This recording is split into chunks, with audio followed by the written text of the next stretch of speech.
millions of Uyghur Muslims in Xinjiang have been put in Chinese concentration camps, while the international community debates.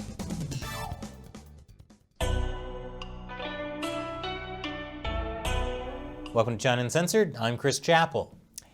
Is what the Chinese Communist Party doing to the Uyghurs genocide?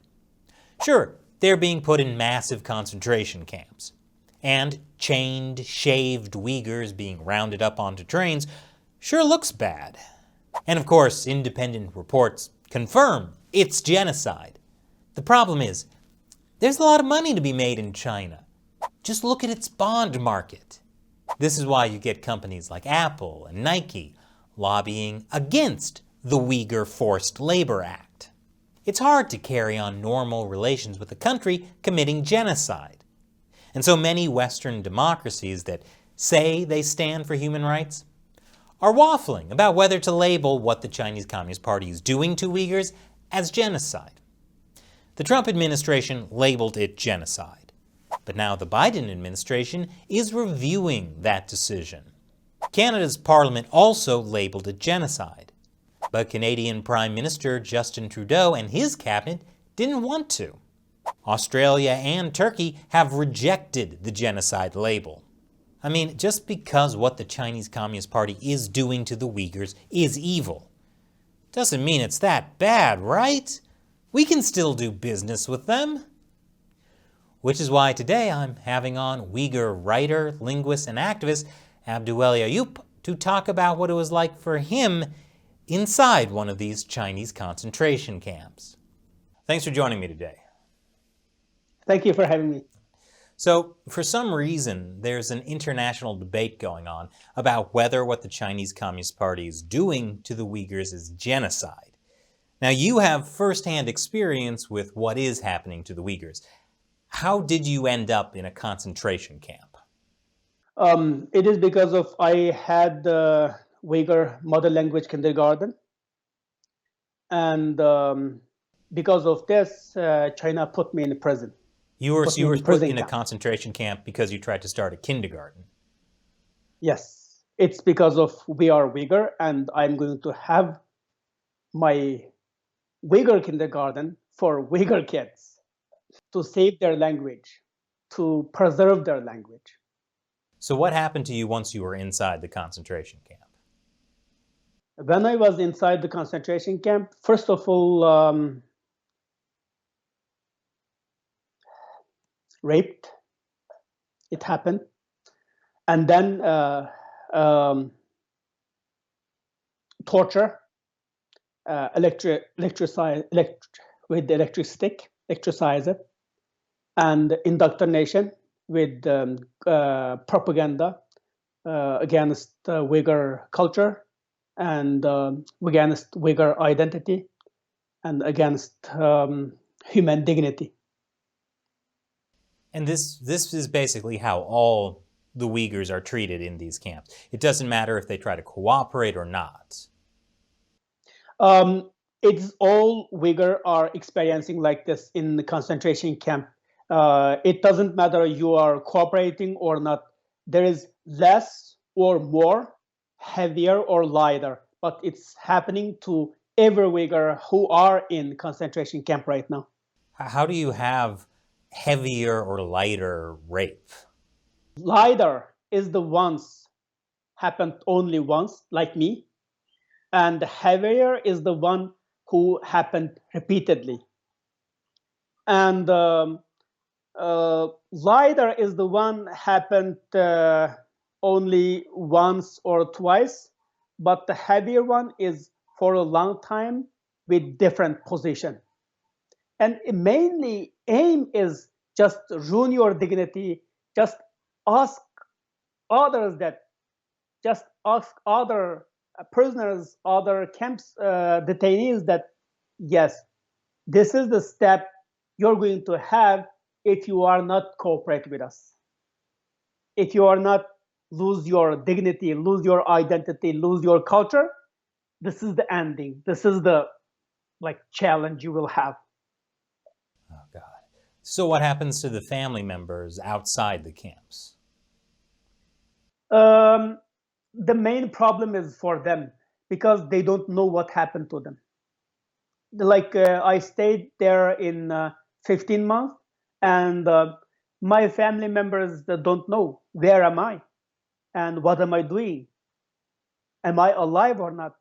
This kind of like it is really hard when you think that, like, at the time I asked the interrogators that, yes, sentence me 10 years, 15 years, it's okay, but tell me when I will see my parents, when I will see my family members, when I will see my daughter and my wife.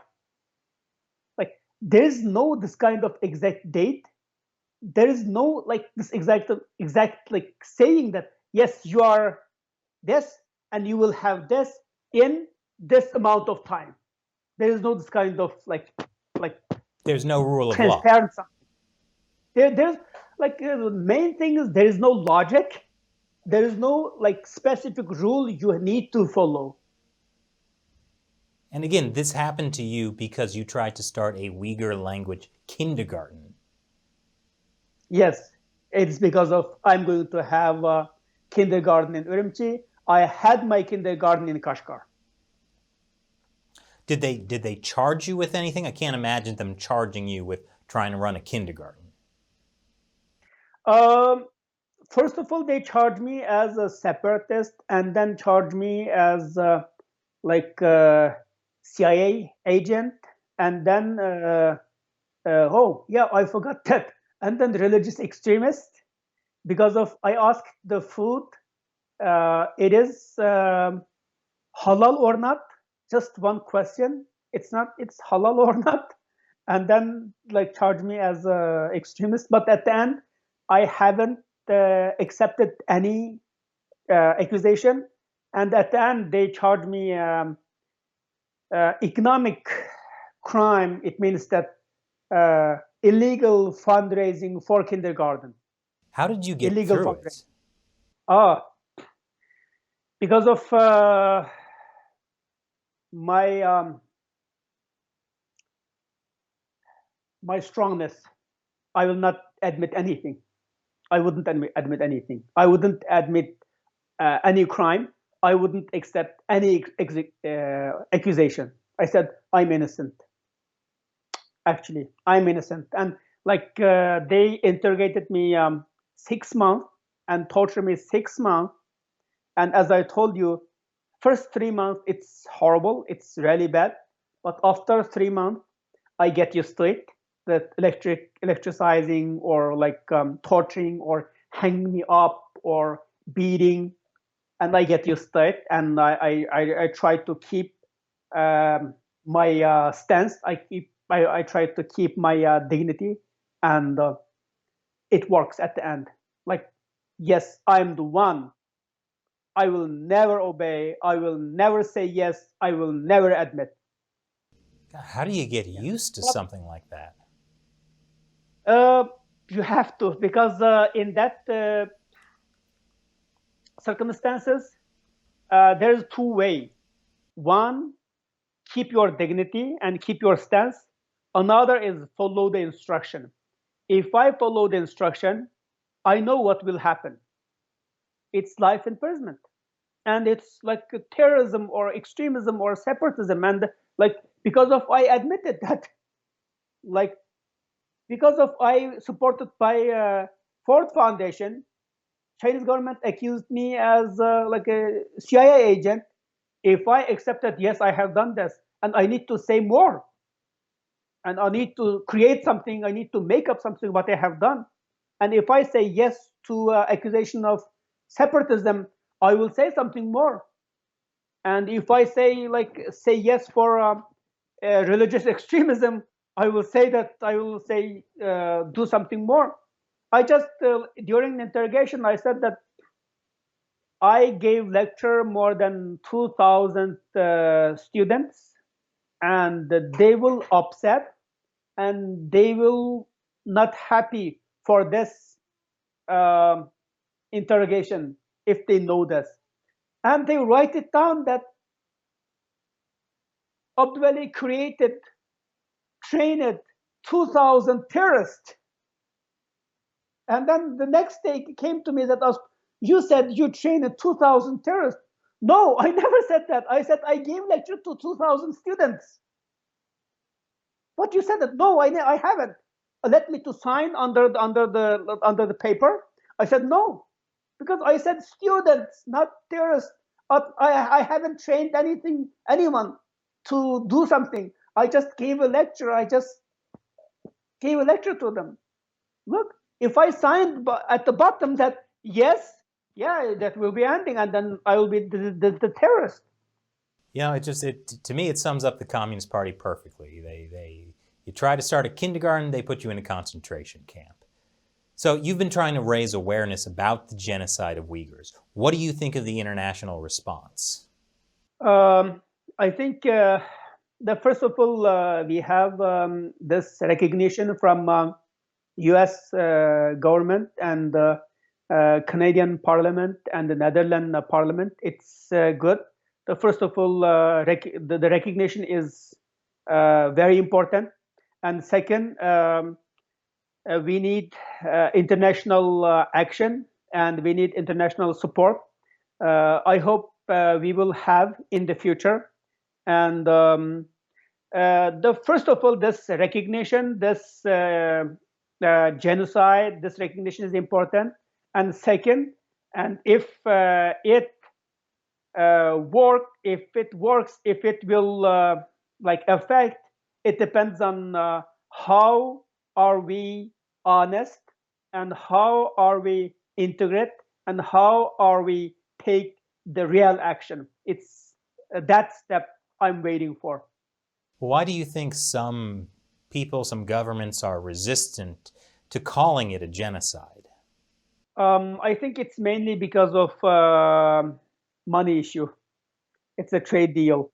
And China is the second largest economy in the world. And the international supply chain are working right now. And China play important role in this international supply chain. And the international businessmen, or international company like Apple, like Nike, they don't want to cut this international supply chain. But we cannot ignore, and we for example, that it's okay to wear shoes from some companies, and it's okay to not to wear Nike shoes, but it's not okay to ignore humanitarian tragedy happening there, ignore genocide is committing there. Yeah, I think the issue is once you say China is a country committing genocide, you can't have international businesses doing business with China. You can't have the president of the United States shaking hands with the leader of a country committing genocide. Yes, of course. If we, for example, that the U.S. government recognize Chinese government committing genocide, and at the end shake hand with criminals, it means that if it is a genocide, the Chinese government is committing the genocide, it means that they are not the normal state and not the normal party. They are a group of criminals, and how do you shake hand with the criminals, and how do you do business with the criminals, and how do you have a normal diplomacy with the criminals? And we have criminals should be in prison, should be in the court, not should be in the court, not should be in the prison right now, because it is already criminal, genocide. If you are discussing with the genocide, yes, it's okay with the debate and with the talk and with it's okay, but already you claim that this is a genocide and then talk about business and something else, it's not honest. It's not integrated. Yeah, maybe Disney couldn't film Mulan in Xinjiang and thank the Public Security Bureau there that's involved in the genocide of your people. Yes, of course. First of all, Disney shouldn't film very close, shouldn't film the place very close to concentration camp, a few kilometers away. The second, they shouldn't thank the public security who are implementing this genocide right now. And the third, they should know what they are doing. They claim openly that thank public security bureau or something like that. It means that some international company, they don't care. They don't care our audience. They don't care their customers. They don't respect their customers. Yeah. And I can definitely say this episode is not sponsored by Disney Plus or Nike. Yeah. And for anyone watching who wants to do something about this evil that's being committed, do you have a message for them?